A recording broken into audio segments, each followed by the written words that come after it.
they opened up his desk, and in one of the desk drawers, they found a slip of paper. On that piece of paper, Mr. Carnegie had written his goal for his life, and he wrote it when he was in his 20s. And on that piece of paper, it said, I'm going to spend the first half of my life accumulating money. I'm going to spend the last half of my life giving it all away. What a goal. He got so inspired by that goal that the first half of his life, he accumulated $450 million. And the last half of his life, he gave it all away. Good question tonight. What's got you turned on? What's got you bombed out of sight to get up early and stay up late and hit it all day? Next question. What's got you turned off? When I found the answers to those two questions, my life exploded into change. I finally found out what had me turned off, and I got that cured. And then I got me a long enough list of reasons to turn me on. And once the lights went on for me, age 25, they've never gone out. I've fallen out of the sky a few times, but I've never lost that drive to make something unique out of my life. See, reasons altered my whole life. Now, there's another list of reasons called nitty-gritty. Hard little reasons. Sometimes those little reasons are the most powerful reasons that can change your life. Sometimes it doesn't take much. I now carry several $100s in my money clip. It's only a few $100s, but it was one of those reasons turned my life around. Just before I met Mr. Schoaf, I heard a knock at the door. I go to the door, and there's a little girl standing there about this tall selling Girl Scout cookies.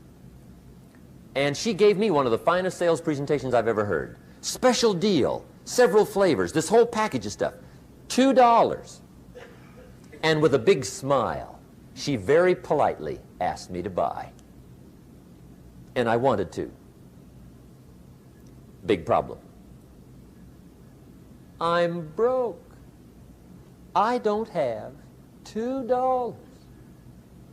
And to this day, I can remember the pain and the embarrassment.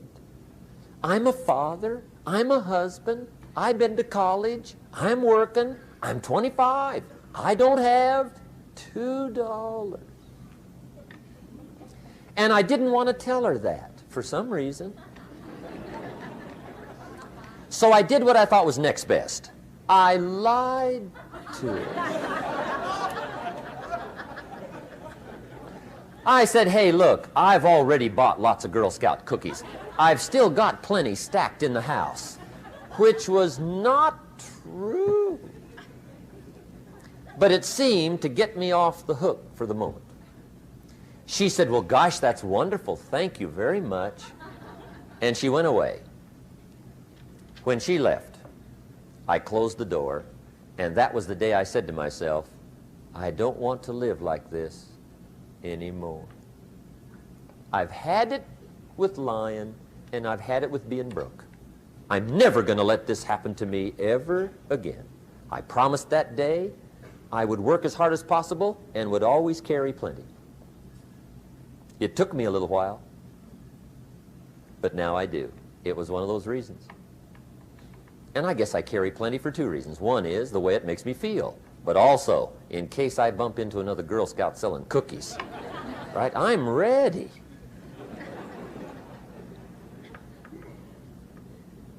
I walked out of the Bank of America one time up in Saratoga, California, where I used to live. Two little girls selling candy right outside the bank. Good place. Some girls' organization they're working for, right? I come walking out of the bank. This first little girl walks up to me. She said, Mister, would you like to buy some candy? I said, I probably would. What kind is it?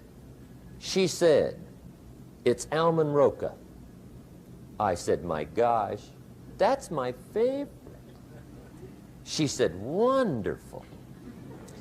I said, how much is it? She said, it's just $2. I thought, incredible.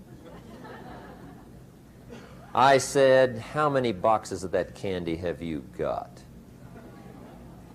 She said, 5. And her little friend was standing there. She was selling candy too. I said, how many boxes have you got? She said, I've got 4. I said, that's 9. I'll take them all.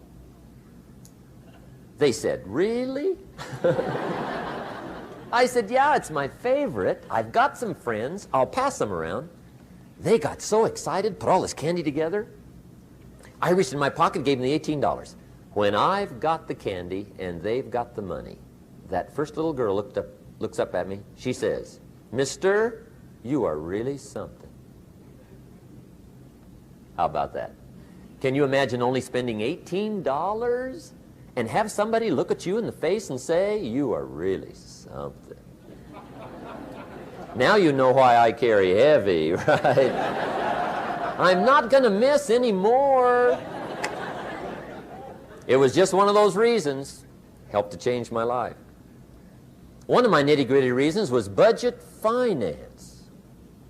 Budget finance used to grind my soul.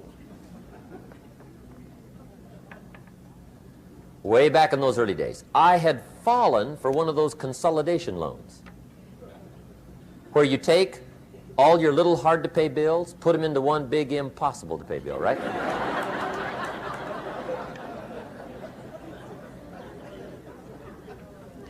I would get 4 or 5 payments behind. This one guy used to call me day and night. I don't think they're allowed to do that anymore. Harassed me. Threatened to run me in front of the judge. Threatened to ruin my credit. Threatened to embarrass my family. One day he said, we're going to come get your car, drag it rear end up down the street in front of your neighbors. The guy even called me a flake. And back in those days, I'm broke, I'm pitiful, there's nothing I can do about it. But I never forgot how the guy treated me. And when I met Mr. Schoaf and I got my life straightened out and the money started to flow, that was one of my first projects, budget finance. I poured it on day and night. I finally put all the money together I owed him, which was considerable. I picked a day for the payoff. And when the payoff day came, I put the money in small bills in a big briefcase. And I walked into the budget finance office on Wilshire Boulevard in Los Angeles. The guy who harassed me so often, his desk was about 3 back. I walked right up to his desk, startled him. He wondered what I was doing there. It was the first time I'd been there since I'd borrowed the money, right? Without saying a word, I opened up this briefcase, dumped this pile of money all over his desk. I said, count it. It's all there. I will never be back. And I turned around and stormed out. Now, that might not be noble, but if you haven't tried it, you've got to one time.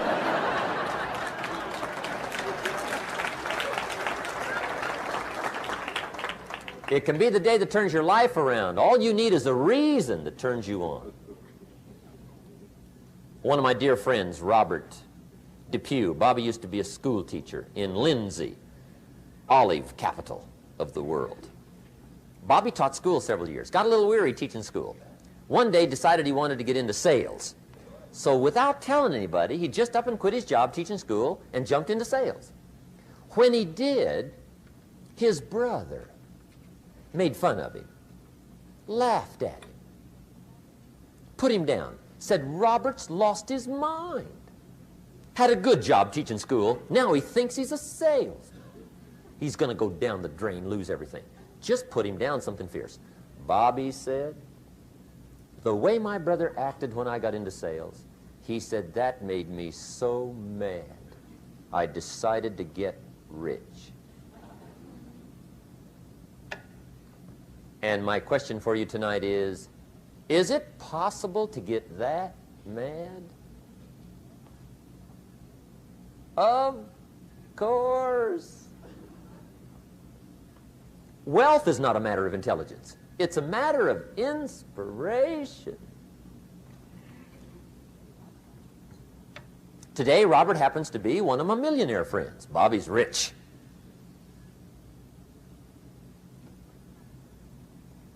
Frank Sinatra said one time, the best revenge is massive success.